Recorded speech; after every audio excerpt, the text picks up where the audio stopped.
The police laughed at the boy when he said his father was a special forces soldier, until he walked in. Hello everyone. Enjoy these relaxing moments while you watch Central Park, where hundreds of families gather to enjoy their weekend. The laughter of children echoed across the area, mixing with the creaking sounds of bicycles and the soft strumming of a street guitarist near the fountain. A gentle breeze carried the scent of jasmine from bushes along the path. Leo, a 9-year-old boy, was running excitedly near the public restroom area, his eyes bright with anticipation. He wore a red hoodie and a pair of sweatpants that were slightly too short after a year of wear, but still clean. He shouted while running. "Mom! I'm going to the bathroom, I'll be right back." His young mother, with brown hair tied back neatly, nodded and smiled from a distance. "Make it quick. We still have to go get ice cream." Leo nodded and ran toward the public restroom. But as he approached, the atmosphere suddenly changed. A scream came from inside. "Put it down. Don't come any closer." Then the sound of shattering glass, followed by hurried footsteps and the terrified screams of a woman. People nearby turned, startled. Within minutes, 3 police cars arrived, sirens blaring, followed by an ambulance and a command vehicle marked National Police. Officers poured out, fully armed. The crowd was pushed back from the scene, and a temporary security barrier was set up. A tall officer with a stern face held a loudspeaker. "Everyone step back. This area is now under lockdown due to a dangerous situation." Leo froze, watching the barricades going up. His mind raced. He ran to the front, pushing through the murmuring crowd. "Let me in. I have to go in."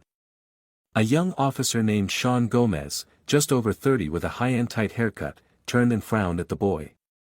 "Hey kid, what are you doing? Step back." Leo shouted, his eyes wide with panic. "My dad's a special forces officer. If you don't let me in, something bad's gonna happen. Please."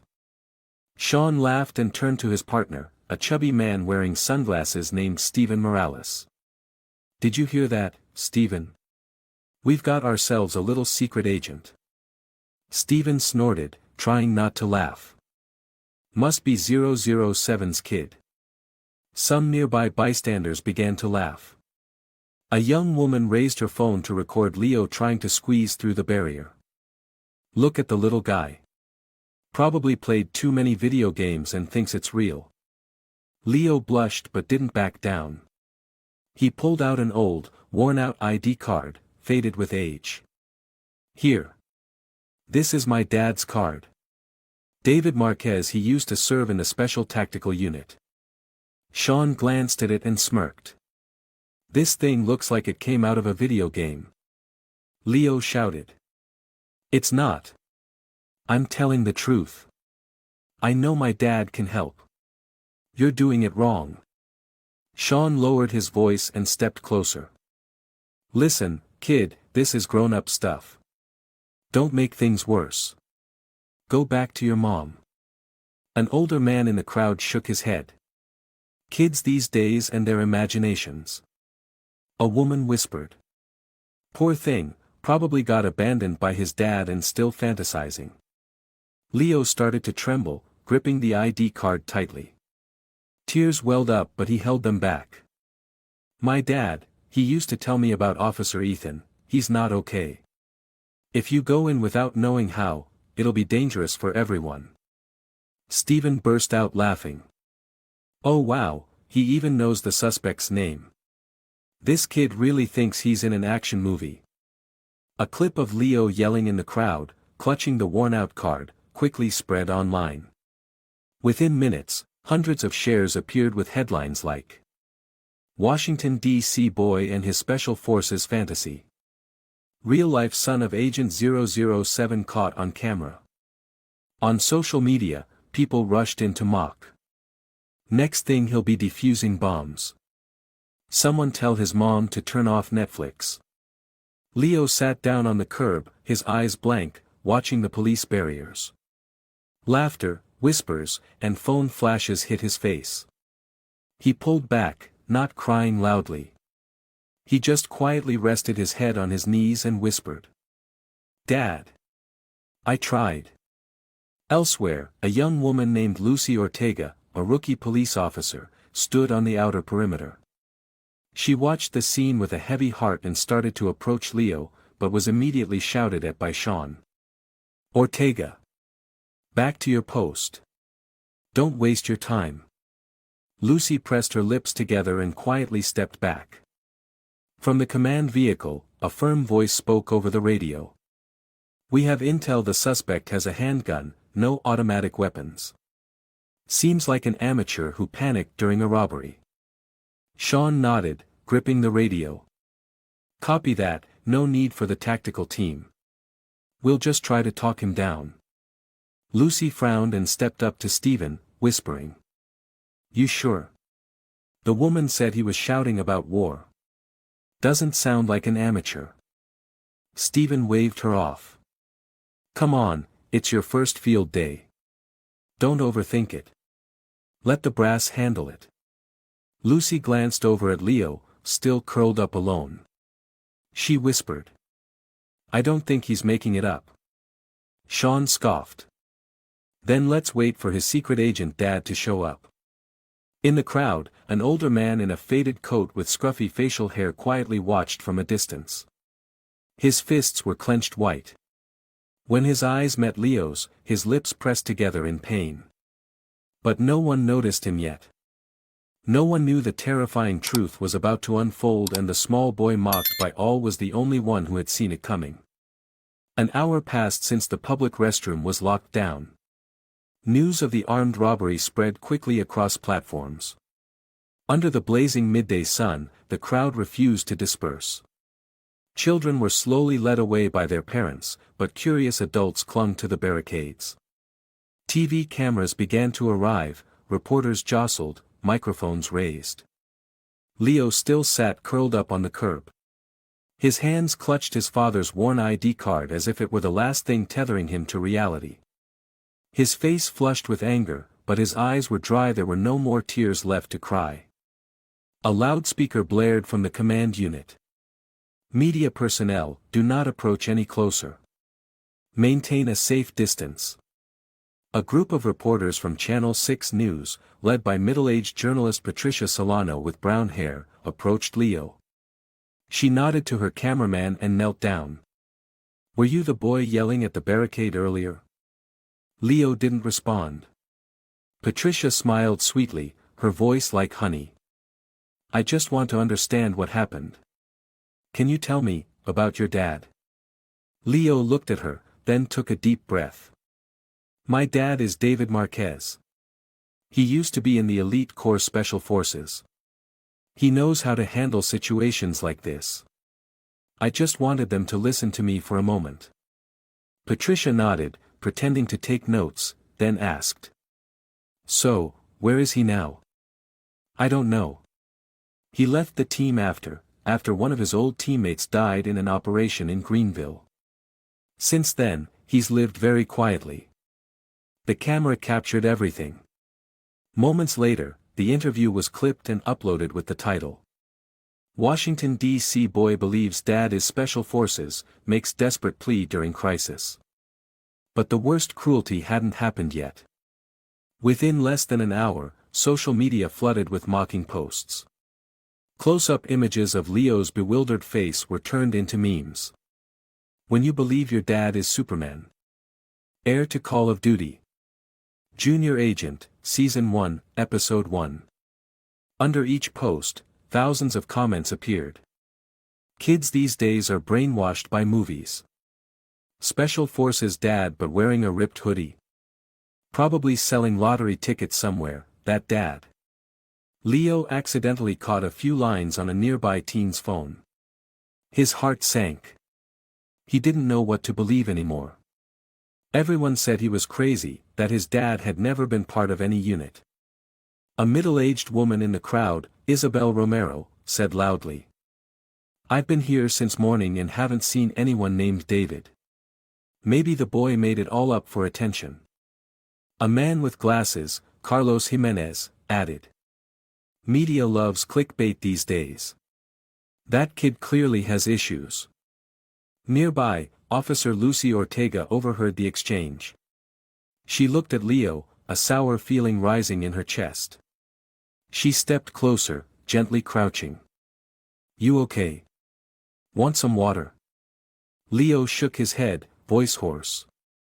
I don't need anything. I just want them to listen. Lucy opened her mouth to say something, but Sean cut in again. Ortega. How many times do I have to say it? Stop wasting your time on that kid. She flinched, stood up, and reluctantly turned away. Leo bit his lip until it bled. He looked around at the crowd at the strange faces, indifferent or even entertained watching a child cornered and ridiculed. I know Officer Ethan.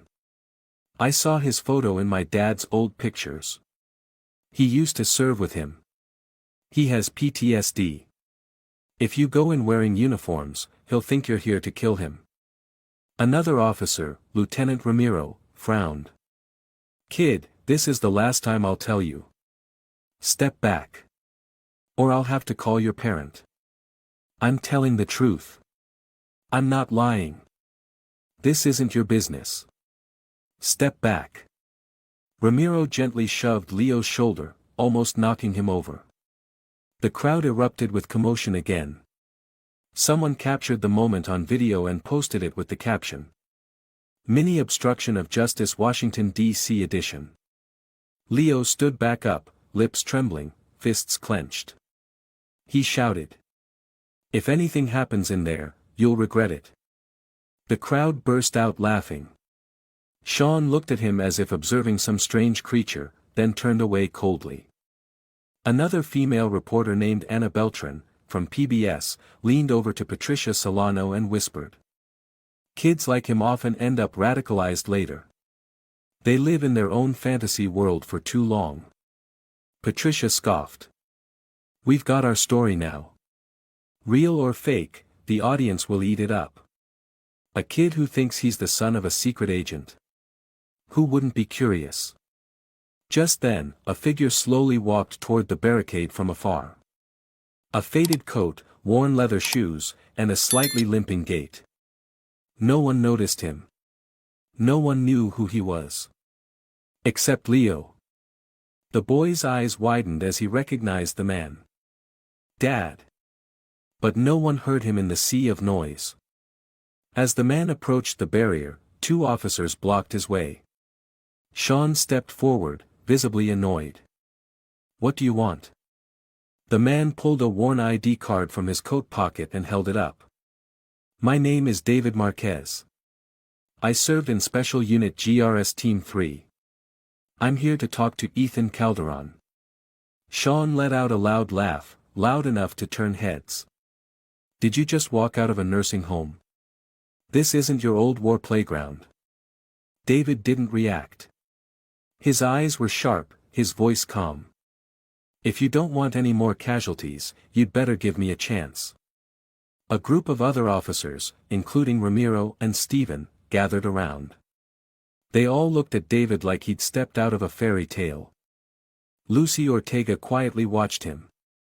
There was something painfully real in that man's eyes. But she still didn't dare speak up. Sean stepped closer, raised his voice. All right. We'll consider it. But for now, step back. This is a real crisis, not some old man's war story circle. From behind, Leo's eyes welled with red. He shouted. That's my dad. He can help. Be quiet. Sean barked. Leo covered his ears, but kept yelling. Please. Believe me. The scene made a few people in the crowd uneasy. But no one moved. Under the blinding sunlight, in a Washington, D.C. steeped in doubt and mockery, a 9-year-old boy was slowly being crushed by a system that refused to believe the truth simply because it was too unusual to be heard. Inside the temporary command center set up in the park, a large screen displayed the layout of the scene. It showed the floor plan of the public restroom, analyzed via security camera footage. Officers, technicians, and negotiators were all focused on it. The air was tense, yet carried an air of overconfidence. They believed they were in control. Sean stood at a microphone and presented. We've identified the suspect as a male, approximately 37 to 40 years old, about 5 feet 9 inches, average build, armed with a handgun. The individual appears panicked but has not shown signs of aggression toward the hostage. No indication of high-powered weapons or any signs of an organized terrorist intent. Police Chief Julian Paredes, a salt-and-pepper bearded man who had dealt with many major cases, frowned. What makes you think he's not a high-level threat? Sean replied confidently. We heard him refer to the hostage as girl, not by name. That suggests it's not a personal target.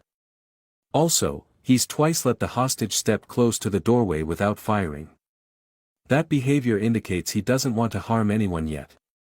A female communications officer, Sofia Vargas, interjected. The media's already tense. If shots are fired, the footage will air nationwide. We need to follow negotiation protocol before any hard breach. Paredes nodded slowly, though his eyes remained skeptical. Have we run a background check? Sean responded. Name's Ethan Calderon. No criminal record. Unemployed. Former military file shows discharged for mental health reasons, but details are unclear. We're requesting more information now. In the corner, Lucy Ortega leaned against the wall, still watching the bearded man sitting beyond the barricade. She whispered to her colleague. If that really is David Marquez, what he said might be important. I don't think anyone's actually checked. Her colleague, Lieutenant George Rubio, shrugged. Chief hasn't approved it yet. And what if the guy's just some lunatic? Lucy stayed silent. Outside the barricade, Leo remained next to his father. David glanced toward the restroom structure, his eyes sharp with the familiarity of someone who once studied that exact layout back when such facilities were sometimes used as trap zones in his active years. He asked his son softly. Did you clearly hear the suspect's name? Officer Ethan Calderon. You mentioned him once, during a story, in Los Angeles, right? David gave a small nod. His lips pressed together, clearly fighting something internally. He's not okay, Leo. He got removed from the unit after watching his teammate die right in front of him. There were nights he'd screamed their names in his sleep. I tried to keep in touch, but lost him eventually. Leo's voice trembled. If you don't do anything, they'll go in there, won't they? David looked toward the barrier. Sean was directing the tactical team, his face lit with excitement like this was his moment to shine. They don't understand Ethan. They think this is some petty robbery. But if they enter the wrong way, he'll believe it's an ambush. And he'll respond with combat instinct. Leo screamed toward the barricade. I already told you. He knows how to fight. He was in my dad's unit. Please listen to me. The crowd flinched. A few reporters brought their microphones closer. Stephen Morales frowned and moved toward Leo. If you keep yelling, we'll have to call your mother to come take you home. Lucy stepped forward and interrupted. Sir, could I recheck the information on Ethan Calderon? His military record hasn't been clearly verified. Sean scowled. Ortega, you're not on the analysis team. Step aside. Lucy pressed her lips together. But then, as if she couldn't hold back any longer, she turned to Chief Paredes, who was walking past. Sir, may I speak? I believe the man out there really is David Marquez. And I think he knows the suspect. Paredes stopped. He looked at Lucy, then at David, his gaze sharp. After a few seconds of silence, he gave the order. Call military security. Verify the number on his old ID. If it checks out, we'll let him speak 5 minutes. No more. Just 10 minutes later, confirmation came back from the Veterans Department. David Marquez, former Special Ops, previously trained in advanced tactical operations, retired due to psychological trauma after an explosion in Greenville. Highly rated in unarmed negotiation procedures. Chief Paredes fell into thought, then motioned for Sean and the advisory team to come over. Sofia Vargas held up a risk chart. If he goes in and fails, the full responsibility falls on us. The media will tear us apart if he gets shot. Sean jumped in. I still object. Letting someone out of service into the field is reckless. This isn't wartime. This is law enforcement. Lucy, standing behind, spoke softly. Sir, if we don't let him in, we're gambling with the hostages' lives. Paredes checked his watch, then issued the order. Prep him with a lapel mic. No weapons. No bulletproof vest. He gets 3 minutes. If there's no progress, we move in as planned. As the equipment was being set up, Leo nervously grabbed his father's hand. Dad, are you sure? David smiled. I've walked into far worse places. But I've never had a reason as important as today. Leo burst into tears, wrapping his arms around him. David stroked his son's hair, then turned to Lucy. Thank you. Thank you for not staying silent. Lucy nodded, emotional but steady. You've got 3 minutes. I don't think you'll need more than that. David gave a faint smile, then slowly walked toward the cordoned-off area. The crowd parted silently, their eyes fixed on him. At the same time, inside the restroom, a young woman named Inez Gutierrez, a cleaning staff worker, was slumped on the floor, her hands tied with part of a jacket. Blood trickled from a gash on her forehead. In front of her stood a bearded man with messy hair, holding a handgun. Ethan Calderon paced back and forth, muttering to himself. They're coming, they're gonna kill me, just like in Kandahar. Inez whispered. I'm not military. I just clean here, please let me go. Ethan pointed the gun into the darkness. I hear boots. They're here. You bastards won't take me down. At that moment, David stepped through the door, no vest, no weapon, only a mic on his chest. And the whole world held its breath. Inside the old restroom, the flickering fluorescent light made the space feel even more suffocating. The air reeked of ammonia, blood, and sweat. On the floor, Inez Gutierrez groaned, clutching her bloodied shoulder. She had been shot while trying to escape minutes earlier. The wound wasn't fatal, but the blood loss left her dizzy. Ethan Calderon stood a few feet away, his gun still raised. His bloodshot eyes twitched. His body trembled. His lips muttered incoherently. They're coming. I know it, they want to silence me like they did in Fallujah. Inez sobbed, her voice weak. Please. I'm just a janitor. I don't know anything. Ethan spun around, eyes wide with suspicion. Shut up. You're bait, aren't you? They always use women as bait. I've seen it before. I'm not stupid. Inez shook her head rapidly, curling up in fear and pain. She had never imagined a simple shift swap would turn into a nightmare like this. Outside, the chaos wasn't any less intense. Police were erecting additional barricades to push the crowd further back. Reporters jostled for position. Helicopters from news networks circled overhead. Lucy Ortega rushed toward the ambulance, shouting. There's someone injured inside. Get the stretcher and medical kit ready. A nurse named Anthony Delgado, his face pale from stress, asked. How many victims? At least one. There could be more if we don't intervene properly.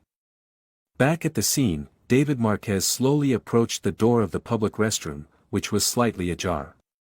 The mic clipped to his chest transmitted audio back to the command room, where everyone was glued to their monitors, headphones on, following each breath. He stopped a few meters from the door and spoke in a steady voice. Ethan, it's David. David Marquez. Do you remember me? Inside, Ethan immediately turned, gun aimed at the door. David? You think I'm stupid? You're with them. David didn't move, his voice calm and unwavering. No, I'm unarmed. I'm not here to capture you. I'm here for Inez, and for you. Ethan growled, spitting out the words. For me. You all left me behind on the last mission. I was screaming into the radio. You heard me and you didn't come. David closed his eyes for a few seconds. His lips trembled, as if the memories were crashing back. He opened his eyes and said slowly. I heard you. And I begged command to let me go back in and get you. But they wouldn't allow it. Silence fell. In the command center, no one breathed. Media outlets outside paused as well, unable to receive new updates.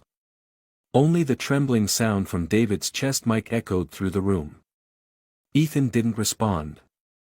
But the gun was now pointing down at the ground. David gently continued. Do you remember when I taught you to disassemble your gun with one eye closed? You kept messing up because your hands shook. 1 second. Then 2. Then a hoarse chuckle from inside. You made me drill that for 3 straight weeks, wouldn't let me have dessert until I could do it blind. David smiled and took a small step forward. You were the fastest in the unit, Ethan. No one was better than you. But war doesn't spare the best. At that moment, a voice cut through the tension like a blade. He's moving. He has a weapon. It was Paul Esquivel, a rookie sniper, shouting through his scope, misreading Ethan's motion as he lifted his hand away from Inez. Paul shouted. I see suspicious movement on the target. Do I have permission to fire? In the command room, Sean grabbed the radio and yelled. Hold fire. Do not shoot. Situation unclear. But it was too late. A sharp bang rang out from the observation tower. A bullet ripped through the old cement wall, hit the opposite side, and ricocheted, shattering a tile. One of the shards struck Ethan's knee, making him scream in pain. Startled, Ethan's combat instincts surged. He screamed. Ambush. You're here to kill me. He spun around, pointing the gun at Inez, shouting. I'm not dying alone. David yelled.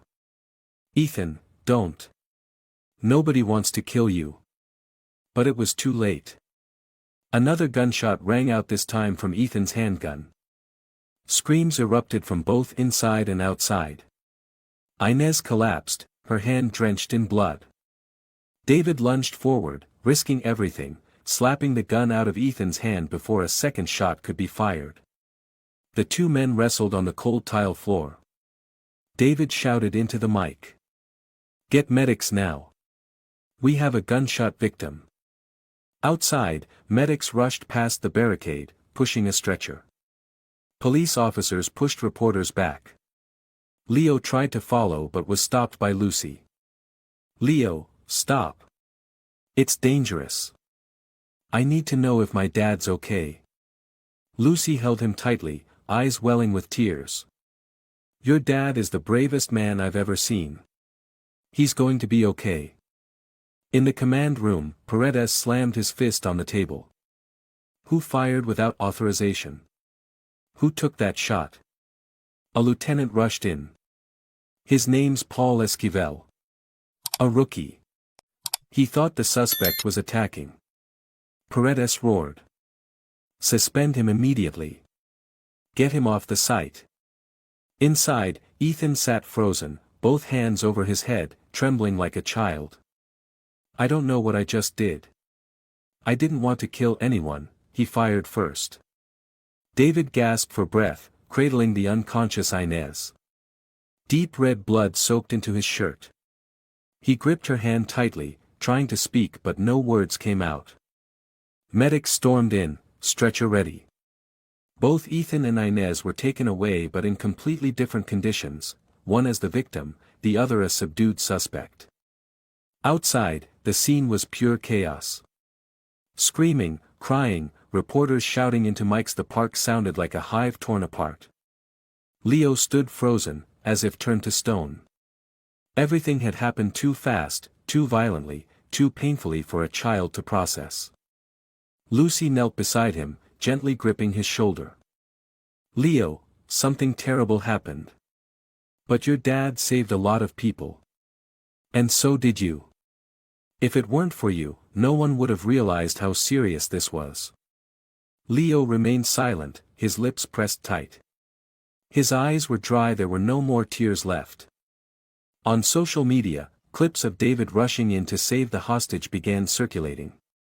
But at the same time, footage of Sniper Paul admitting to the misfire surfaced, triggering a fresh wave of outrage. Public opinion split. Some hailed David as a hero. Others blamed the police for losing control. Amidst it all, no one mentioned the boy who first sounded the alarm. No one, except one man. Police Chief Julian Paredes looked out the window and saw Leo standing alone beside Lucy. He sighed and turned to his subordinate. "We didn't listen, and now someone's bleeding for it." The ambulance carrying Inez pulled away from the park with its sirens wailing. Those who had witnessed the ordeal remained shaken. Media outlets quickly reported. Hostage seriously injured during Central Park robbery. Police issue clarification. Criticism against the police spread quickly, alongside clips showing David Marquez leaping in to stop the shooter.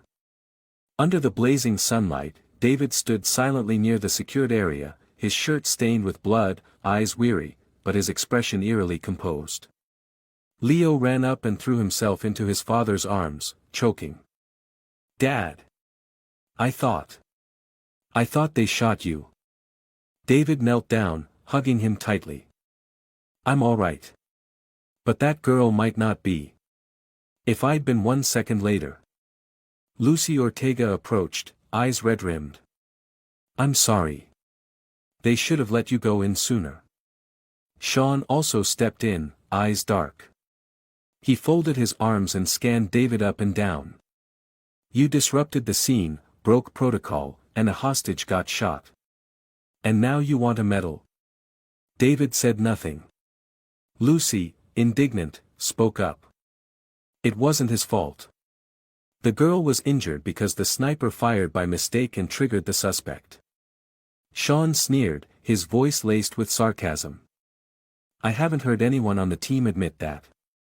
And this guy Marquez has been retired for almost 10 years. This force isn't for people stuck in war stories." Leo clenched his fists and snapped. "My dad's not stuck in the past. He just saved someone's life." Sean glanced at Leo. "And you kid who thinks he's the son of a superhero, go home. This isn't some action movie." Lucy stepped forward, saying firmly. "Have you even reviewed the audio recording?" Everyone heard Ethan admit he was trained by David. He was the only one who could help. Sean scoffed. "So do you have proof he's still competent? Psychological evaluations? A current license to intervene? You want to send in someone unarmed, unlicensed, with no official authorization? What happens if that leads to another tragedy?" At that moment, Police Chief Julian Paredes stepped forward. He stood silently, then nodded at David. "You're Marquez?" "Yes. I've read your file. You used to be one of the best." Sean cut in. "Sir, if I may remind you, he left the force for psychological reasons and never underwent retraining. If we let him continue to intervene, the risk will fall entirely on us." David said nothing. Paredes turned to him, his tone calm but firm. "You do realize this is a truly dangerous situation, don't you? This isn't a simulation. If you fail, more lives could be lost." "I know," David replied without hesitation. "But if we don't handle this the right way, Ethan won't stop. He's panicking. He doesn't even realize he fired his weapon." A group of journalists pushed closer. Patricia Solano raised her microphone. Are you the man who saved the hostage? Why didn't the police let you in from the beginning? Sofia Vargas, head of the police media team, quickly stepped in. We are currently reviewing the entire incident handling process. We ask that the press refrain from twisting the facts. Another reporter, Samuel Leon from NBC, pressed further. Chief Paredes, was he excluded simply because he's no longer active duty? Paredes avoided answering. Sean scowled and snapped. We will not answer any questions involving individuals not affiliated with the department. Lucy turned toward the reporters, voice sharp. If it weren't for David Marquez, more people could have died. Amid the heavy silence, David said only one thing. I don't need anyone's recognition. I just wanted to save someone. Meanwhile, at the emergency room in Georgetown University Hospital, Inez Gutierrez was undergoing surgery. The bullet had grazed her shoulder blade and damaged blood vessels. Doctors were racing against time. In the hallway, her family kept vigil while reporters were held at the gates. At the same time, Ethan Calderon, hands bound, was brought into a temporary holding cell awaiting psychological evaluation. He mumbled in a half-lucid state. It wasn't me. I don't remember. I only heard a shot. A security officer, Thomas Huerta, delivered a report to the command room. We've confirmed, Ethan has a history of PTSD post-war. He underwent psychological treatment in 2017, but the case was closed when the patient voluntarily stopped therapy. Paredes went silent after hearing this. Then all our initial assessments were wrong. Sean lit a cigarette behind him and muttered. Mistakes happen every day. Lucy spun around. And every day, someone could die because of one of those mistakes. At the park's resting area, David and Leo sat on a stone bench. David had taken off his coat, revealing his arms covered in old scars. Leo looked and gently touched them. When did you get these, Dad? David smiled sadly. Back when people still thought I was useful. Leo stayed quiet for a moment, then said. I'm sorry I yelled, for making everyone laugh at us. No, David placed a hand on his son's shoulder. You did the right thing. You were braver than a lot of grown-ups today. Lucy approached and set down 2 cups of water. I don't know if you plan to stay in Washington, D.C. long, but if you do, I think this city needs people like you. David gave a faint smile. The police don't need someone as old and worn out as me. Lucy shook her head. No guns needed. Just a cool head and a heart in the right place. In a small cafe on the corner of Fifth Avenue, reporters Patricia Solano and Samuel Leon were reviewing footage. Patricia sipped her coffee and sighed. I've filmed hundreds of chaotic situations. But that boy today, his eyes keep haunting me. Samuel nodded. What more can we do besides recording? Patricia stared out the window, murmuring. Maybe, for the first time, the press came in after a child. At the same time, a video clip began circulating on social media. The Washington, D.C. boy who begged to be believed and the world laughed. It featured Leo shouting in the crowd, holding the worn ID card, and below it, a caption read. Are you sure you've never stayed silent when truth was dismissed as delusion? The next morning, Washington, D.C. awoke after a night full of upheaval. Front pages were filled with images of David Marquez in his blood-stained coat, Leo by his side, and the young woman Inez Gutierrez being carried out on a stretcher. Headlines screamed. Unknown hero saves hostage in Central Park standoff. Retired special ops enters hell alone. His son warned them, no one listened. But behind the glare of media lights, a quiet earthquake was rumbling inside the National Police Force. At the temporary headquarters within the park's secured area, an emergency meeting was convened.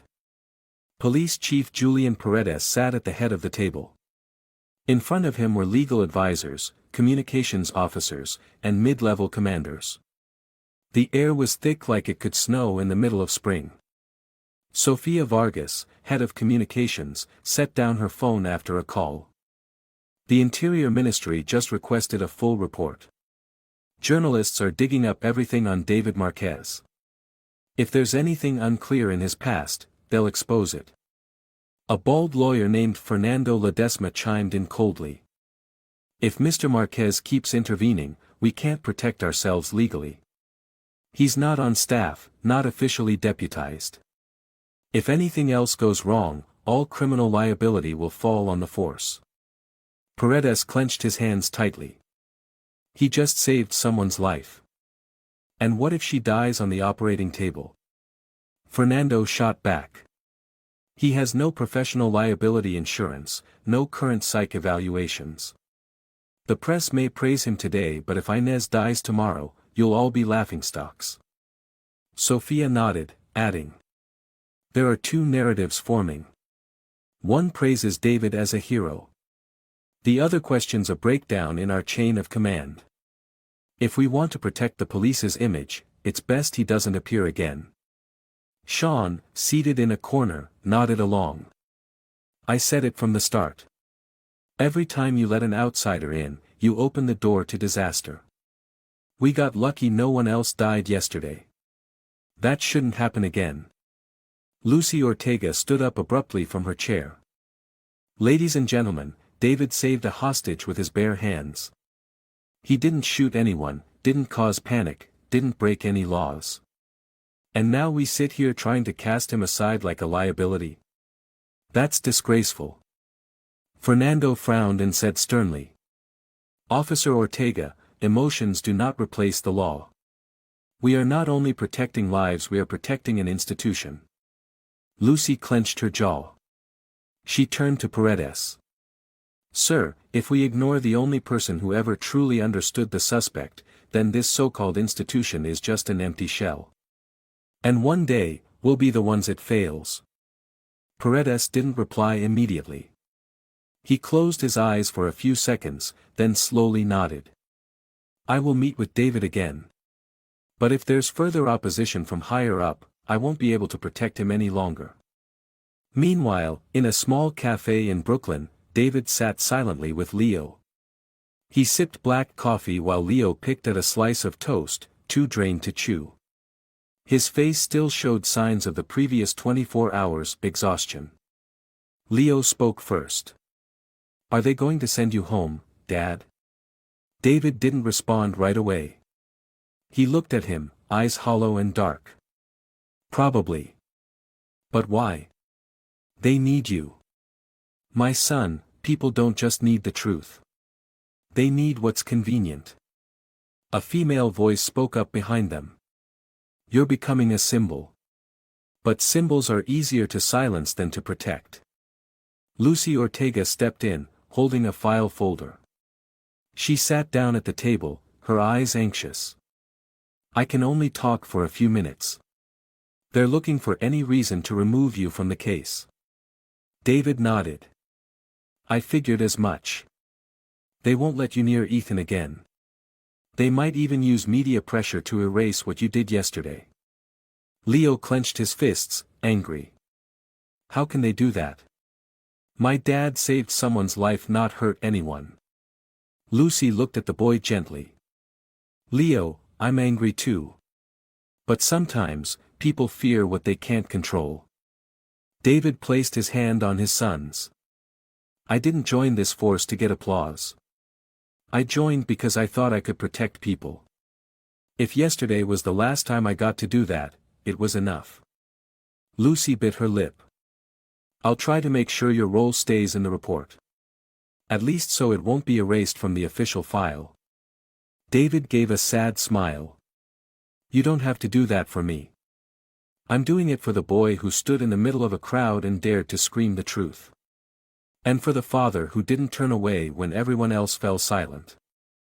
That afternoon, in front of Georgetown University Hospital, a group of reporters remained on standby to update the public on Inez's condition. A nurse named Claire Martin came out and gave a brief statement. The patient is out of critical condition. She's still in a coma, but her blood pressure is stable. The news quickly spread on social media, followed by hundreds of comments.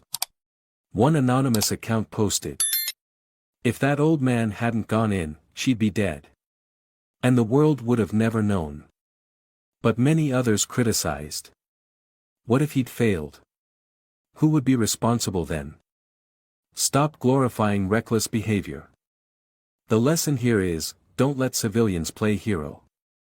Amid the raging discourse, Leo sat quietly in the living room, eyes on the screen. A video of him shouting in the crowd continued to go viral. One top comment read, "When a child speaks the truth, and adults plug their ears." Leo shut the laptop. He turned to his father. "They're mocking me like I'm crazy." David gently replied, "They're laughing because they didn't have the courage to do what you did. So they have to turn what's right into something ridiculous." Leo looked down, silent for a long moment. Then he asked slowly, "I don't care anymore. I just want to know, are you proud of me?" David pulled him into a tight hug. "More than you could ever imagine." That night, Police Chief Paredes sat alone in his temporary office. On the table were the incident report, the legal advisory's assessment, and a handwritten letter he hadn't sent. He reread a line in the letter. "I, Julian Paredes, take full responsibility for allowing former Special Operative David Marquez to intervene in the emergency on April 27. This decision did not follow all administrative procedures, but if there were a next time, I would do the same thing again." He picked up the pen, about to sign, then set it down again. Outside, the press lights were still on. In that moment, he knew, sometimes doing the right thing and doing the safe thing are two completely different paths. At Georgetown University Hospital, Inez Gutierrez had just been moved out of post-op. Under the dim light, her eyes fluttered open. Her mother, Marissa Gutierrez, a silver-haired woman, grasped her daughter's hand, trembling. "Inez? Can you hear me?" Inez blinked. Then a faint smile appeared. "That boy, the old man, saved me." The next morning, photos of David Marquez walking out of the hospital hand in hand with his son flooded the media. Leo clutched his father's hand tightly, his head held high among dozens of flashing cameras. A journalist pushed forward and asked, "Mr. Marquez, do you have anything you'd like to say?" David paused. He looked around at all the faces that once mocked his son, that once laughed when Leo held up that old ID card in the crowd. He said slowly, "I don't have a speech. I just want people to understand that if a child ever screams something strange, don't laugh. It might be a truth adults have forgotten how to recognize." The press corps fell silent. Leo lifted his head and pulled out a small, folded slip of paper from his pocket. He handed it to Patricia Solano, the one who had mocked him the most. On it, just one line. "I just wanted people to believe in the truth even when it sounds crazy." Patricia's hands trembled as she read it. She took a step back, turning to Samuel Leon. "I think, we owe them an apology." At the Ministry of the Interior, the public firestorm forced the government's communications team to quickly revise their strategy. Security Director Alvin Pena looked at a screen broadcasting a special news segment titled, "The Man Who Carried No Gun But Disarmed the World." Pena sighed, then looked over at Sofia Vargas, who had just been summoned from HQ. "So all efforts to silence him have failed." Sofia nodded quietly. "The public sees him as a symbol. If we criticize him now, it'll be political suicide." Pena lit a cigar. After a moment of reflection, he said, "Then make him a retired legend. Just don't let him step into the field again." At Washington, D.C. Police Headquarters, in a small room with no cameras, Sean sat with his head down. On the table lay a letter from the Interior Ministry suspending him for internal investigation over protocol failures during the incident. The disciplinary order read, "Failure to clarify misfire authorization, lack of command control, evidence of witness mistreatment." The door opened. Lucy Ortega stepped in. Sean looked up, voice hoarse. You here to give me a lecture? Lucy sat across from him, locking eyes. No. I came to say that you weren't the only one who got it wrong that day. But you were the only one who laughed while that kid cried. Sean said nothing. His face had lost its usual arrogance. He pulled out a sealed envelope from the drawer. I wrote this the night it happened. Didn't have the guts to send it. For who? For the boy. Leo. Lucy took it. Her expression no longer angry, just sad. Late is better than never.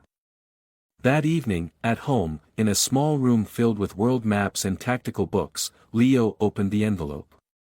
Inside was a handwritten letter, bold strokes, with scribbles and corrections. Leo. I'm the adult who laughed while you cried. I was wrong. Not because I didn't believe you, but because I didn't have the courage to admit you were right. If there's ever a next time, I hope you still scream. Don't let the fear of laughter kill the truth. I'm sorry. Sean Gomez. Leo finished reading. He didn't smile. He didn't cry. He just placed the letter in the drawer beside his father's old ID card. Then he closed the drawer, as if burying a chapter. A few days later, a small ceremony was held at the National Police Headquarters. No press coverage. No red ribbons. Just a plain hall, a few plastic chairs, and a bare wooden podium. Police Chief Julian Paredes stepped up to speak before awarding a special Civil Courage Medal to David Marquez. He said, "We live in a time that favors perfection, despises the unusual, and fears the uncontrollable. But on that day, it was someone imperfect, without rank, without weapons, who reminded us how to be human before being police officers." David stepped forward and accepted the medal from Paredes. The entire room rose and clapped silently. In the back, Lucy Ortega placed her hand on Leo's shoulder. "Are you proud of your father?" Leo didn't look up. He whispered, "I'm proud of myself too." Lucy smiled. "You should be." 6 days after the Central Park incident, Washington, D.C. woke to a peaceful Saturday morning. But in the minds of millions across the United States, the echoes of that crisis still lingered.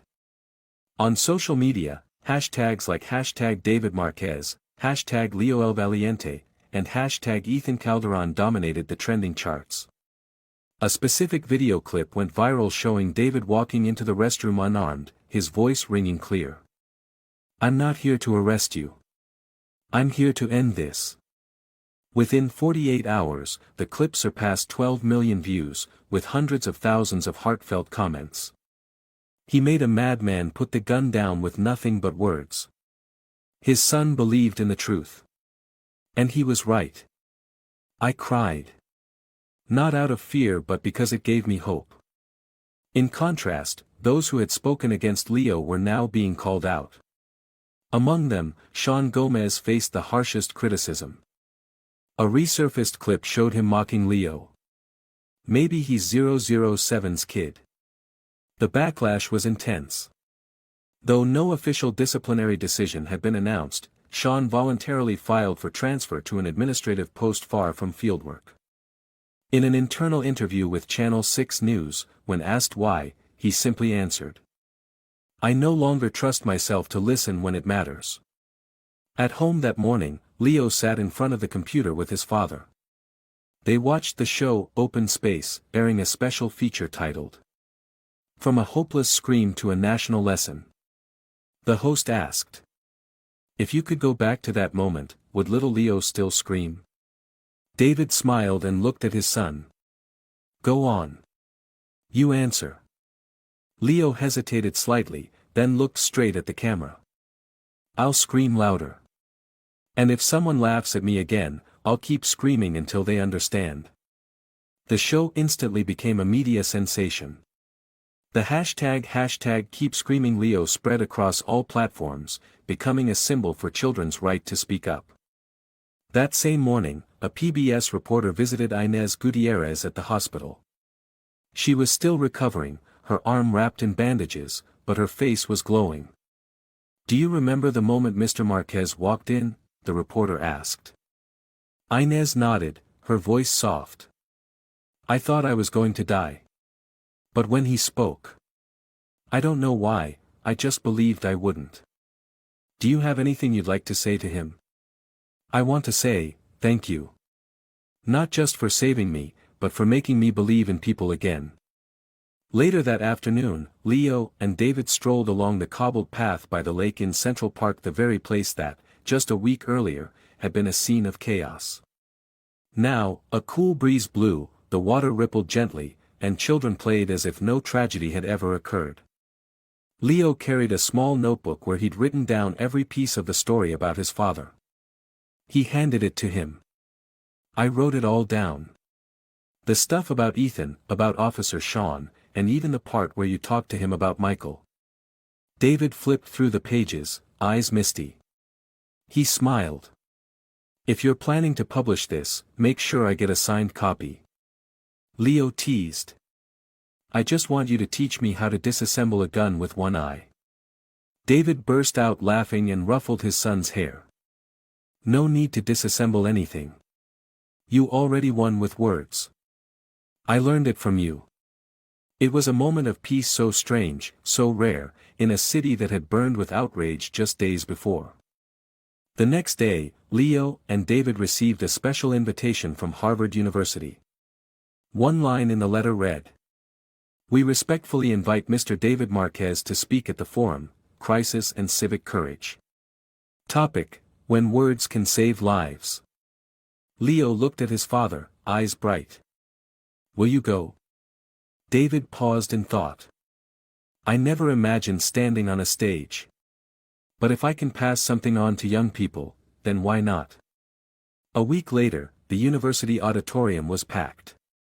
Hundreds of students, faculty, and guests sat in respectful silence.